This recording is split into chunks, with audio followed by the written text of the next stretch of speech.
Anyway, I want to give you a little background on me and why I'm running. Okay, so I grew up in Jersey City, New Jersey, and this is an important part of my life because I grew up in public housing. It was my first touch with municipal government. Aside from that, my mother was also a city hall clerk, so knew a little bit about city government from that as well. My dad was a longshoreman.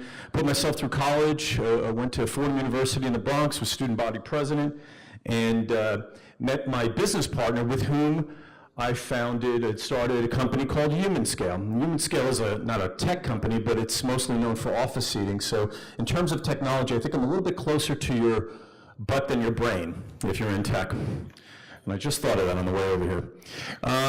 So we founded that company. It's a successful company. It's about a $400 million company today. I actually worked in tech for a little bit. I was involved in 3D technology and also in data storage before I started my real estate company, which I've been doing for about 20 years, more or less. If my name is vaguely familiar, it's probably because I ran for Congress here 3 times in San Francisco. And don't bother checking Wikipedia. I came in third all 3 times. Actually, I came in second all 3 times, excuse me. Anyway, so why did I get in this race? One of the things we noticed from those congressional races is I actually did pretty well within District 2. A lot of folks, I think, were connecting with my message, and so I thought, okay, there's an opportunity to step in and do something here. But it wasn't motivation enough. What was motivation is that I've lived in the district for 27 years. I got married, I have a 12-year-old daughter, and it has become incredibly difficult to live in the city. In fact, almost all of her friends' parents talk about leaving the city. If anybody lives here in San Francisco, this is a common conversation. You hear it all the time. And it's because when I first moved out here, you had a homeless person here or there, and you had some car break-ins here and there, but now it is a constant. Glass all over the streets, homeless people. I could spend my entire time relaying stories about awful experiences that we've had, and that doesn't include your experience as well if you live in the city. So in any event, I thought I represent the vote that sort of had it up to here, that's had enough of the city government. City Hall's become this bubble. And in the bubble, they fight over these petty things, and they issue resolutions, and they virtue signal, and they posture about everything that's not important to you, and the important things they leave to nothing, really. Nothing gets done. And what I also find interesting about the city is that a lot of the most interesting parts of technology have moved up into the city, and we have, Facebook, which took the largest lease in San Francisco history, only to be eclipsed 2 weeks later by Dropbox. And so we've got all of this amazing stuff. The city of San Francisco, the people who work here, are building the future, making the connections that are important to all of us. It's 21st century, it's cutting edge.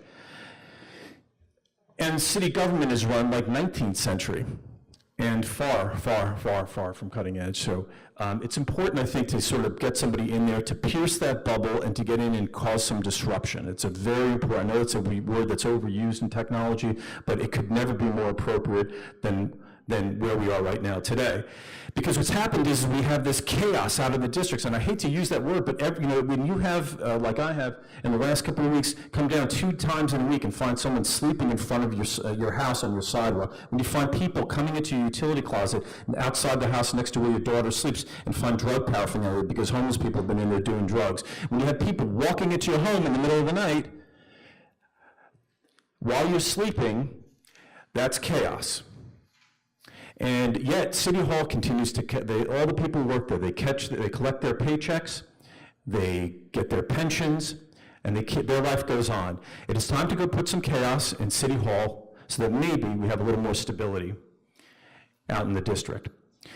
The proposition here is the role of government in the new economy. I'm very libertarian. If you read any article, there was a point when I ran for Congress that there were more articles written about me than any human being deserves to get in a lifetime, so your eyes will fall out of your head reading those articles. But the one thing you walk away with is you'll know that I'm a libertarian. So the role of government is really nothing. Just stay out of the way. The city has not been able to solve, for example, its transportation problems. Uber pops up, and they jump in and they fill a void. The city's role, here's the city's only role, and this is government's role in general. Keep the streets clean, pave them, keep them moving. Enforce contracts, enforce intellectual property so that the tech business can keep moving forward. These are the important things that government should do, and they should do it with humility and in the back back of our minds, because what we're doing is the really important stuff. The wannabe messiahs who come out of City Hall haven't done anything compared to what the average programmer does on an individual day. They have to do the productive things in society. So let me leave it on that note, because that's what I think is the most important. We need a new voice and a new approach to city government. And with the remaining 2 minutes, we're going to do my favorite thing, which is take questions from you. You've got to have a question. Yeah. Being in government, you still have to work with the other supervisors, the mayor, and everyone else.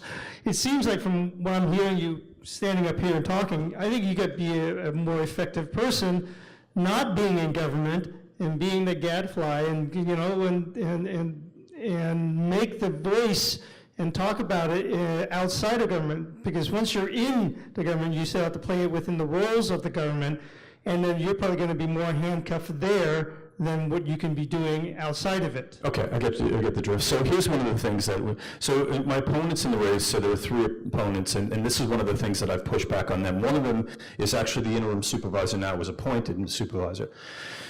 And I've put this out to her, and she doesn't really seem to have a response to it. She's completely handcuffed by all the people who are there. She was not put in this position to be a disruptor. She was not put in there to be an agent of change. One of my other opponents is on the BART board.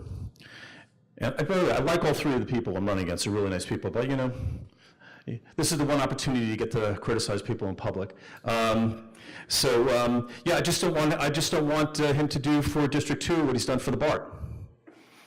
That's just a tough assessment, and BART's not doing really well. And also, I think, if I can be fair, and I would say this if you were here, I think he's ambitious. I don't think there's any that's hard to see, and I think ambition can handcuff you as well. I'm running because, honestly, I want my daughter to go to high school in San Francisco. She's 12. We want to stay in the city.